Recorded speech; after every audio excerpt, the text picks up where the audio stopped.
Station, this is Sevenoaks, and Nick Patrick here with about 450 very excited students.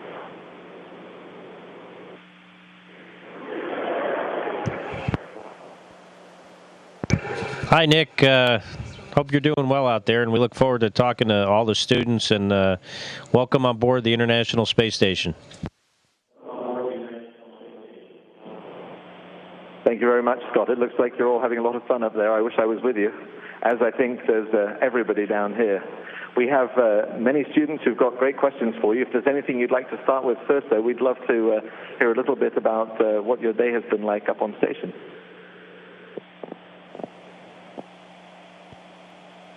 Well, so far today it's around 2:30 in the afternoon, so most of our day is over. And on the Russian segment, the cosmonauts are preparing for a spacewalk we have tomorrow. And over here on the U.S. segment, most of the day I think has been spent doing kind of routine maintenance. But pretty soon, Paolo and Cady will be flying the space station robot arm in anticipation of grappling the Japanese cargo ship that'll be here next week.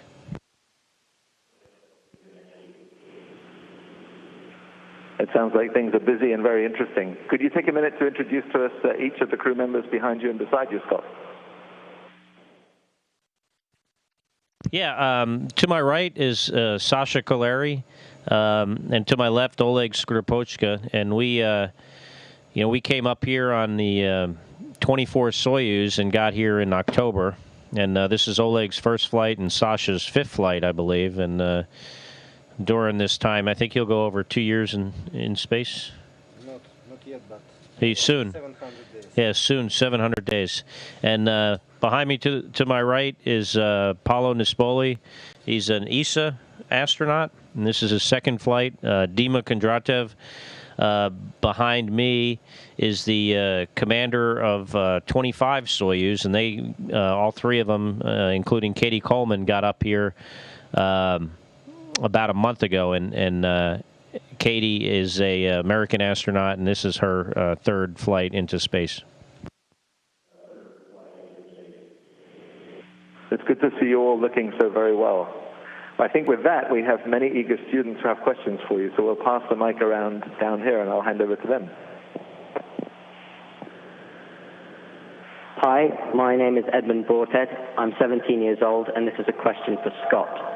What are the resulting logistical implications that you have to deal with due to the switch between the American space shuttles and the Russian rockets? Well, certainly the shuttle provides a pretty significant upmass capability to launch cargo that is both pressurized cargo, meaning it's inside a pressurized volume and for the inside of the space station, and also unpressurized cargo for the outside. And the other very significant capability it has is the ability to bring things home, specifically large items. And so when we retire the space shuttle, we do lose some of that capability, although, between the Russian Progress, which is very reliable, and a Japanese and European resupply vehicle, and hopefully soon some commercial vehicles, will have the capability to continue to resupply the space station, but also have, in addition to the small amount of cargo a Soyuz can bring home, some of these commercial vehicles may, demonstrate an ability to bring larger volumes of cargo back to the Earth, science experiments or stuff that we need to refurbish on the ground and fly again. So it makes things more challenging, but, between all the international partners, it's a challenge that we will surely meet.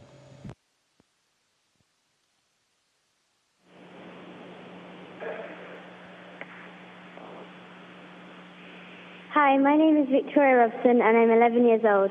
I have a question for Alexander. What time zone are you in, and do you keep track of the time zone changes?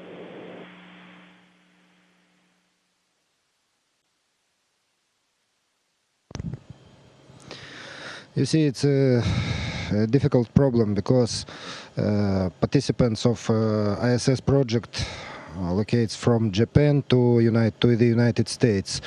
So during the designing of the station, all international partners had an agreement to use on board space station and for controlling the International Space Station Greenwich Mean Time. So we are living in London time zone. We never changed this zone this time, except some not time, but our activities and sleeping zones during the special activities like EVAs, like dockings with shuttle, Soyuz, Progress, and so on.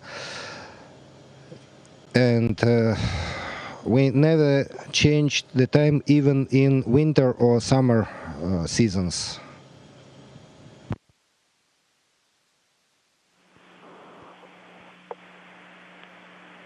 Hi, my name is Ishan Patel and I'm 14 years old.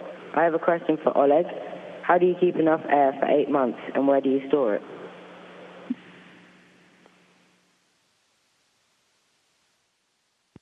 I see. So we normally use oxygen generators to provide oxygen for breathing. So generator provides oxygen by water separating into hydrogen and oxygen. So and we use oxygen for breathing, and cargo vehicles provide nitrogen and oxygen for station atmosphere as well. Very good.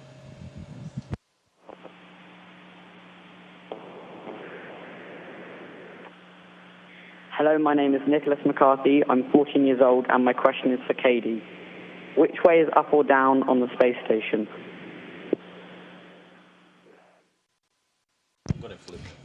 Well, it all depends on your point of view, because, you know, it doesn't really matter if I want to talk to you. I can be up here or I can be on my side. And what's kind of interesting, I think, for us is that it depends. You know, right now I'm looking at the camera, and to me it looks like the camera's on the floor. But, of course, I look like I'm on the ceiling for you.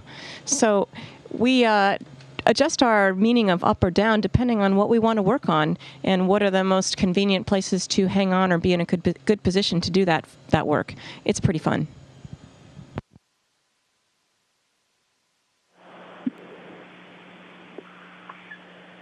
Hello, my name is Jonathan. I'm 14 years old and I have a question for Dmitry. Are there any long-term injuries that can be sustained from being in space? For example, pressure buildup. And if you have a serious injury in space, how do you deal with it?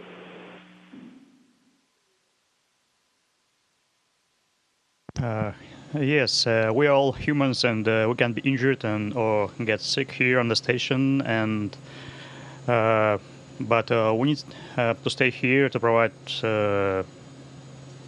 experiments, to do a lot of other things. And here on the station, we have several means, special means to treat ourselves. And of course, we have capability to talk to doctors on the ground.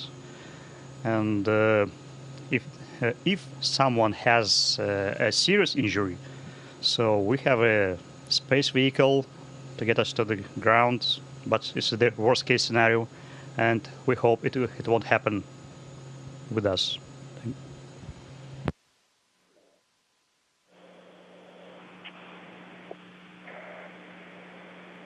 Hello, my name is Amanda May. I'm 13, and my question is for Paolo. How do you use the toilet without gravity?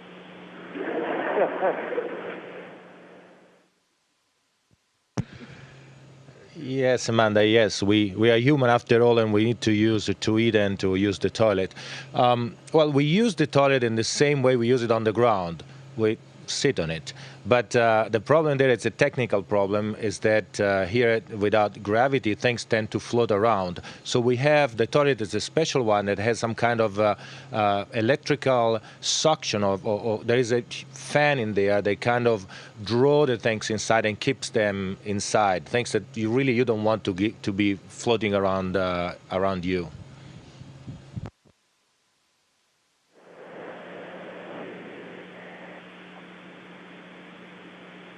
Hi, my name is Matthew Matra and I'm 16, and my question's for Scott. What is day-to-day life like on the station?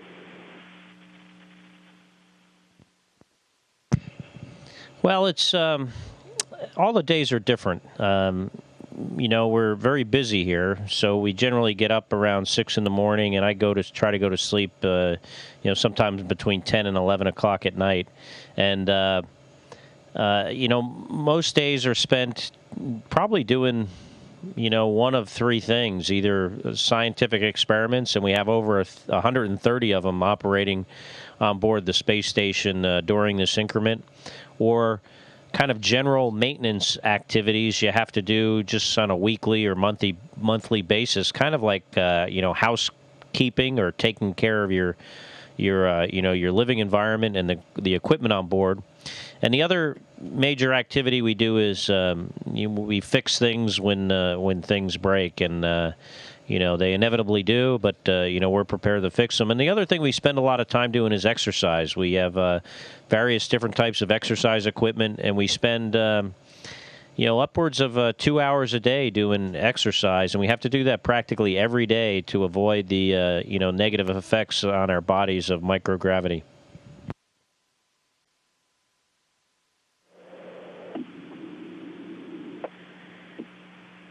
Hello, my name is Elizabeth Shaw, and I'm 12 years old.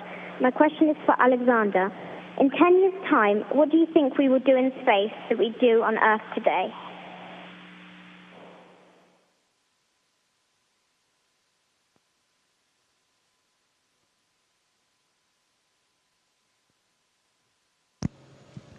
The space station, it's a very interesting place.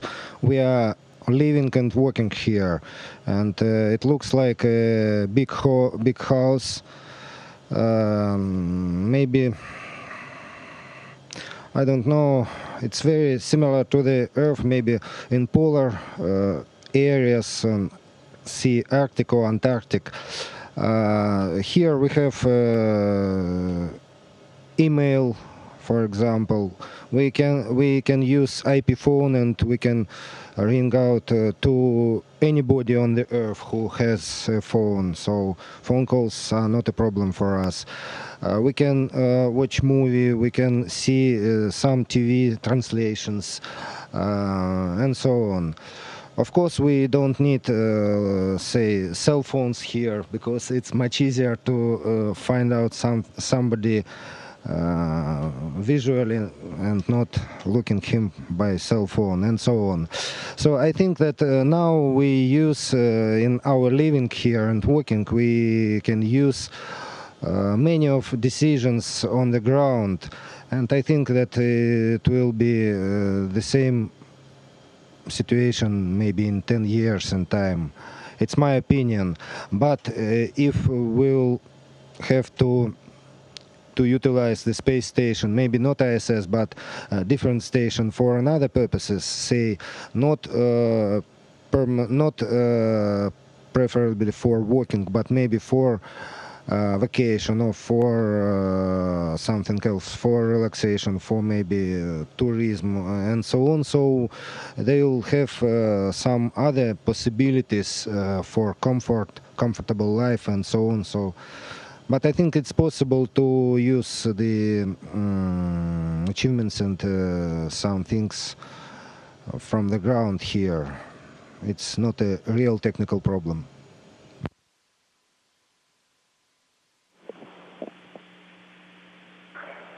ISS crew, this is Nick again. I'm told we're down to our very last 45 seconds or so.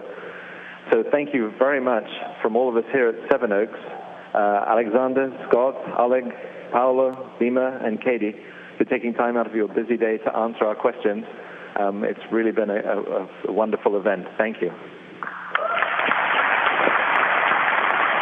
You're welcome, Nick, and enjoyed your questions. They were all really good, and have a great day there at Sevenoaks.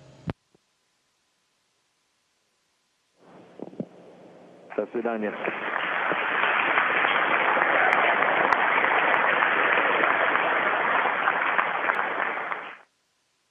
Station, this is Houston ACR. That concludes the event. Thank you.